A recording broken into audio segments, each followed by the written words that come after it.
ஜாதகம் பார்ப்பதில் அடிப்படையில் நிறைய முரண்பாடுகள் இருக்கு சார். நீங்களே முரண்பு. பிறந்த நேரம் என்று நீங்கள் சொல்லக்கூடியது சரியான நேரமா என்பது யாருக்குமே தெரியாது. ஒரு 5 நிமிஷம் கழிச்சு கூட டைமை போட்டிருக்கோம். ஆமாம், கண்டுபிடிக்க முடியாது. இவ்வளவு பிரச்சனை இருக்கும்போது துல்லியமாக கண்டுபிடிக்க வேண்டும் என்றால் நாம் அணுக வேண்டியது பிரசன்ன ஆருடம்னு ஒரு வழிமுறை இருக்கு. இந்த பிரசன்ன ஆருடம் தவறாக போக வாய்ப்பில்லை.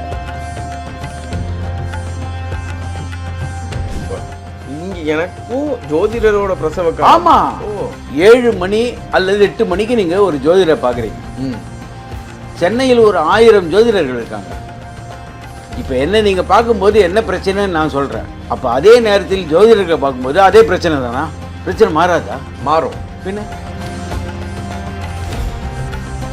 பிரசன்னத்தை வைத்துக்கொண்டு இந்த நபர் எத்தனை மணிக்கு இறந்தார் என்ற கண்டுபிடிக்கலாம். இன்வெஸ்டிகேஷன் மாதிரி போய். ஆமா, குற்ற புலனாய்வு ஜோதிடத்தில் செய்ய முடியும்.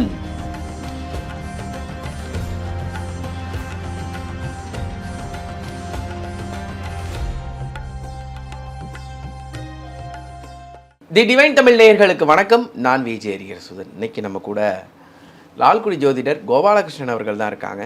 அவங்கள்ட்ட ஆன்மீக ரீதியாக பல கருத்துக்கள் பற்றி கேட்க போகிறோம். சார் வணக்கம். வணக்கம் சார். இப்போ பிறந்த உடனே ஜாதகம் எழுதுகிறாங்க. அந்த ஜாதகத்தின் அடிப்படையில் தான் வாழ்க்கை நகருது. எல்லாம் கருவுரை முதல் கல்லறை வரை அந்த ஜாதகம் எல்லாத்தையுமே முடிவு பண்ணிடுறது. ஒருத்தருக்கு ஜாதகம் இல்லை, பிறப்பு எங்கன்னு தெரில, எந்த ஊருன்னு தெரில, ஆனால் ஏதோ ஒரு விதத்தில் வளர்ந்து நல்ல ஒரு நிலைமைக்கு வந்துடுறார். ஆனால் ஒரு காலகட்டத்தில் ஆசை வருது, ஜாதகம் பார்க்கணும், நமக்குன்னு ஒரு ஜாதகம் எழுதணும், என்ன ராசி தெரிஞ்சுக்கணும்.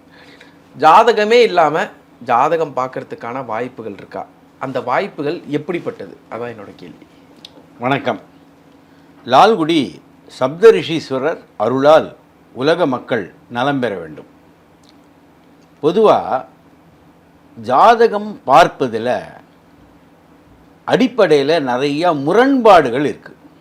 இல்லை சார், நீங்களே முரண்டு இருக்குங்க. சொல்றது கேளுங்க. காரணம், அயனாம்சம்னு ஒரு கணக்கு இருக்கு. இந்த அயனாம்சம் மட்டும் 30 வகையில் இருக்கு. 30 விதமான அயனாம்சம். 30 விதமான அயனாம்சம் போடும்போது உங்கள் லக்னத்துடைய பாகையே மாறிடும். அது ஒரு பிரச்சனை. ரெண்டாவது, சென்னையில் பிறந்தார்னு சொல்லுவாங்க. சென்னை இன்னைக்கு இருக்கிற சென்னை என்பது 50லேருந்து 60 கிலோமீட்டர் சுற்றளவு உள்ளது. உண்மையா? ஆமாம். அதுக்கு மேலே சென்னை நாம தான் விரிவுபடுத்தினே போகிறோம். அப்போது அட்சரேகை தீர்க்கரேகை மாறுமா மாறாதா? மாறும். அப்போ அட்சரேகை தீர்க்கரேகை மாறும்போது சைதாப்பேட்டையில் பிறந்தவருக்கும் வேளச்சேரிப்பேட்டையில் பிறந்தவருக்கும் கூடுவாஞ்சேரியில் பிறந்தவருக்கும் லக்னம் மாறுமா மாறாதா? மாறும்.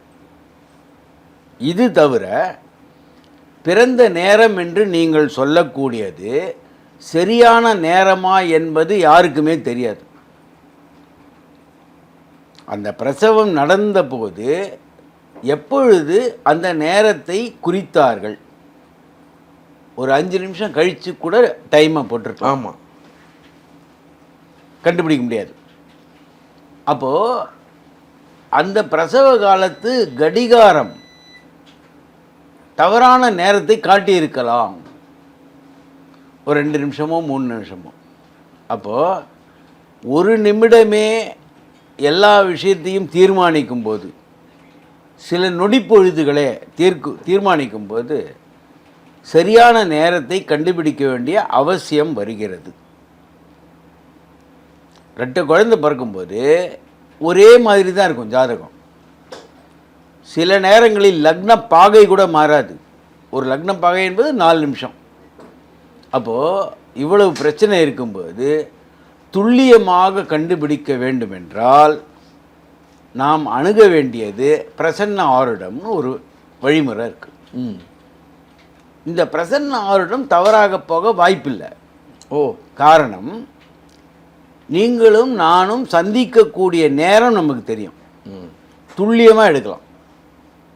இது வந்து யதார்த்தம். பிறந்த நேரம் என்பது அனுமானம். அது நான் இந்த நேரத்தான் பிறந்தேன்னு ஒரு நீங்கள் கொண்டு வந்து கொடுக்குறீங்க. அந்த நேரத்தில் தான் நீங்கள் பிறந்தீர்களா என்பது உங்களுக்கு தெரியாது. அப்போது தவறான தவறான நேரத்தை வைத்து கொண்டு பார்க்கும்போது ஜாதகத்தின் இந்த ப்ரிடிக்ஷன், அதாவது பலன் சொல்லுவது தவறாக போக வாய்ப்பு உண்டு. அதனை ஆமாம், சரியான அணுகுமுறை. அப்போது பிரசன்ன ஆருடத்தில் நீங்களும் நானும் இந்த நேரத்தில் பார்க்கிறோம். அந்த நேரத்துக்கான லக்னத்தை வைத்து பார்ப்பது பிரசன்ன ஆருடம். பிரசன்னம் என்ற வார்த்தைக்கு அர்த்தம் என்னன்னா கேள்வின்னு அர்த்தம். ஓ, நீங்கள் பிறந்த நேரம் ஒன்று, உங்களுடைய கேள்வி எப்பொழுது பிறக்கிறது, அந்த நேரத்தை தான் நம்ம இது பண்ணோம். கேள்வி பிறக்கும் நேரத்துக்கு பேர் பிரசன்னம். மனிதன் பிறக்கிற நேரம் பிரசவம், அது வேற. அப்போது பிரசன்ன காலம் என்பது நீங்களும் நானும் மீட் பண்ணுறது, அந்த சந்திக்கக்கூடிய நேரம். அதாவது இந்த நேரத்தில் தான் என்னை பொறுத்தவரை நீங்கள் பிறக்கிறீர்கள். இதுக்கு முன்னாடி பிறந்திருக்கலாம். ஆனால் இந்த கேள்வி எப்போ பிறக்கிறதுனா என்னை பார்க்கும்போது. அதுதான் வந்து சரியான ஒரு துல்லியமான அமைப்பு. அந்த பிரசன்ன காலத்து லக்னத்தை வைத்துக்கொண்டு ஜோதிடருடைய பிரசன்ன காலத்து பிரசவ காலத்து லக்னத்தையும் வைத்துக்கொண்டு அதுக்கு என்ன தொடர்பு என்பதை கண்டுபிடிப்பது தான் முக்கியம். இங்கே எனக்கும் ஜோதிடரோட பிரசவ ஆமாம். காரணம் 7 மணி அல்லது 8 மணிக்கு நீங்கள் ஒரு ஜோதிடரை பார்க்குறீங்க. சென்னையில் ஒரு 1000 ஜோதிடர்கள் இருக்காங்க. இப்போ என்ன நீங்கள் பார்க்கும்போது என்ன பிரச்சனைன்னு நான் சொல்கிறேன். அப்போ அதே நேரத்தில் ஜோதிடர்களை பார்க்கும்போது அதே பிரச்சனை தானா? பிரச்சனை மாறாதா? மாறும். பின்ன இப்போது 7:15 ஒருவரை சந்திக்கிறீர்கள். இதே 7:15 100 ஜோதிடர்களை 100 பேர் சந்தித்து கொண்டிருப்பார்கள். அப்போ எல்லாருக்கும் ஒரே பதிலா? இல்லை, மாறும். ஒருவர் குழந்தை இல்லை என்பதற்காக ஜோதிடர் போவார், மற்றொருவர் வேலை இல்லைன்றதுக்காக போவார். அப்போ இதை எப்படி கண்டுபிடிக்கிறது? ஒன்று, ஜோதிடருடைய ஜாதகத்தோடு ஒப்பிட்டு இவர் வந்திருக்கிறாரு, இவருக்கும் நம்ம ஜாதகத்துக்கும் நம்முடைய ஜாதகத்துக்கும் என்ன தொடர்பு, அது ஒரு வழி. இல்லை என்றால் சோழி போட்டு பார்ப்பது. இல்லை என்றால் உங்களிடம் ஒரு நம்பர், ஒரு எண், 108க்குள்ள ஒரு எண் கேட்டு அந்த எண்ணை வைத்து கொண்டு ஜாதகம் பார்க்குறது. ஏன்னா 100 பேர் இருந்தாலும் எல்லோரும் ஒரே எண்ணை சொல்ல மாட்டார்கள், கொஞ்சம் வித்தியாசமாக தான் சொல்லுவாங்க. நீங்கள் எல்லாரையும் கேட்டிங்கன்னா ஆளுக்கு ஒரு நம்பர் சொல்லுவாங்க. அப்போது அந்த எண் நவாம்சத்தில் என்ன நிலையில் இருக்கிறது என்பது தான் அந்த லக்னம். அது மொத்தம் 108. இப்போ பொதுவாக வந்து 1 என்று சொல்லும்போது அஸ்வினி முதல் பாதம், 5 என்று சொல்லும்போது பரணி முதல் பாதம். இதுபோல் நம்ம ஒரு ஏற்பாடு பண்ணி சக்கரத்தை, நவாம்ச சக்கரத்தை வரைந்து கொண்டு பார்த்தால் அப்பொழுது செல்லக்கூடிய லக்னத்திற்கும் இவர் சொல்லக்கூடிய எண்ணுக்கும் என்ன தொடர்பு என்று பார்த்தாலே அவர் எந்த காரியத்துக்காக வந்தார் என்று சொல்லிடலாம். ஓ, எந்த வேலைக்காக வந்தார் அவர் ஒன்றுமே சொல்ல வேண்டாம். அவர் எதற்காக நம்மிடம் வந்தார், அதோடைய காரணம் என்ன, இதை வெகு எளிதாக சொல்ல முடியும். நீங்கள் அது மாதிரி சொல்லியிருப்பீங்களா சார்? ஒரு விஷயம், ஒரு 13-14 வயதுடைய ஒரு சிறுவன் துர்மரணம் அடைகிறான். கழுத்து இருக்கப்பட்டு இறந்து போகிறான். அந்த காலத்தில் ஒரு விளையாட்டு உண்டு. நான் சொல்கிறது ஒரு 4-5 வருஷம் முன்னாடி அந்த விளையாட்டுக்கு பேர் ப்ளூ வேல்னு பேர். ம். ப்ளூ வேல் என்பது இது மாதிரி வேலையிலேருந்து கீழே குதி அப்படின்னு ஸ்டேஜ் பை ஸ்டேஜாக இருக்கும். பலவிதமாக செய்யும். அது மாதிரி விளையாடும் போது இந்த மாதிரி நடந்து விட்டது என்று அவருடைய வழக்கு முடித்து வைக்கப்பட்டது. அந்த பெற்றோர் என்னை அணுகுகிறார்கள். இதில் உண்மையை எங்களுக்கு தெரியணும். ம். அப்போது அதை பிரசன்ன ஆர்வலத்தில் எடுத்து ஆராய்ந்து இந்த மாணவன், இந்த சிறுவன் தானே தற்கொலை செய்து கொள்ளவில்லை, கொலை செய்யப்பட்டான் என்று எழுதி தரேன். பா, ஒருத்தரோட தூண்டுதல் பேரில் தான் இறந்திருக்கான், அதனால அது கொலை. கொலை. ம்.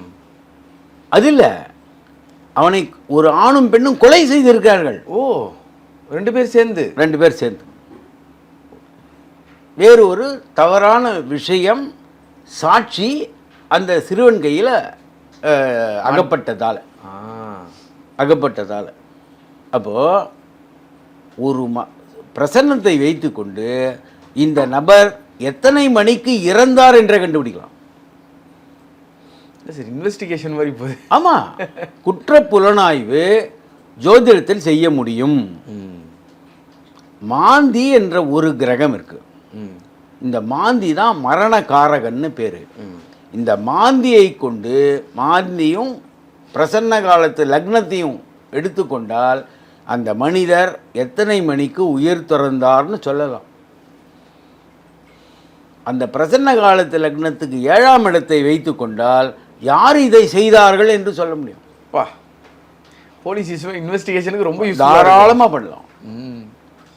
இப்போவும் அந்த காலத்தில் ஏதாவது ஒரு பொருள் காணவில்லை என்றால் பொதுவாக ஜோதிடரை தான் அணுகுவாங்க.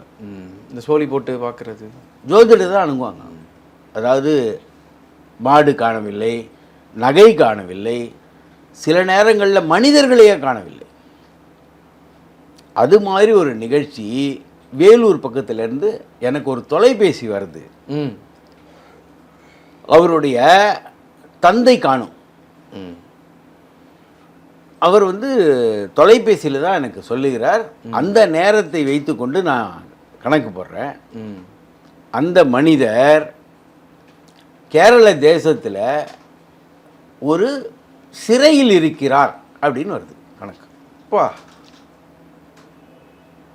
அவர் ஏதோ போய் ஒரு தகராறு, ஏதோ ஒரு சண்டையில் ஈடுபட்டு இவர் வீட்டிலிருந்து மனம் விரக்தியாகி வெளில போகிறாரு, கேரள தேசத்துக்கு போயிடுறாரு. அங்கே ஏதோ பிரச்சனையில் சிக்குண்டு காவல் நிலையத்தில் அடைக்கப்படுகிறார். அவங்க அங்கே இருக்கிற போலீஸ் ஸ்டேஷனில் கம்ப்ளைண்ட் கொடுத்த உடனே கண்டுபிடிச்சிட்டாங்க. ஓகே ஓகே, அவர் காவல் நிலையத்தில் இருக்கிறார். ஆக ஜோசியத்தை வைத்துக்கொண்டு, பிரசன்ன ஜோதிடத்தை வைத்துக்கொண்டு எதையும் கண்டுபிடிக்கலாம். அதாவது அந்த கட்டங்கள் என்பது 12 ஜன்னல்கள், 12 வீடுகளும் 12 ஜன்னல்கள். அது வழியாக உலகத்தில் எதை வேண்டுமானாலும் நீங்கள் பார்க்கலாம். இங்கே உட்கார்ந்து கொண்டு எதையும் அறிந்து கொள்ளலாம். கிரகங்களுடைய நகர்வுகளை வைத்து கண்டுபிடிக்கலாம். இதுபோல் பல பிரசன்னங்கள் நான் பார்த்துருக்கேன். பல பேர் பயனடைந்திருக்கிறார்கள்.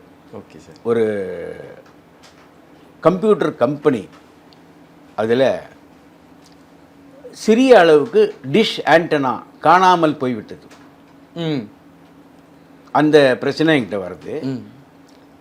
அதை எடுத்து பேசும்போது ஆக்ரா அந்த இடத்துல சப்ளை பண்ணப்பட்ட இடத்தில் யாரோ அந்த பார்சலிலிருந்து எடுத்து அந்த அலமாரிக்குள்ளே வச்சுட்டாங்க. இவரை போய் அங்கே செக் பண்ணும்போது அந்த இடத்துல இருக்குது. ஓ, இது கண்கூடாக நாங்கள் பார்த்தது. ஆக பிரசன்ன ஆருடத்தில் எல்லா விஷயத்தையும் அலசி ஆராயலாம். ஜனன ஜாதகத்தை விடவும் பிரசன்ன ஆருடம் மேன்மையானது. இதுதான் என்னுடைய கருத்து.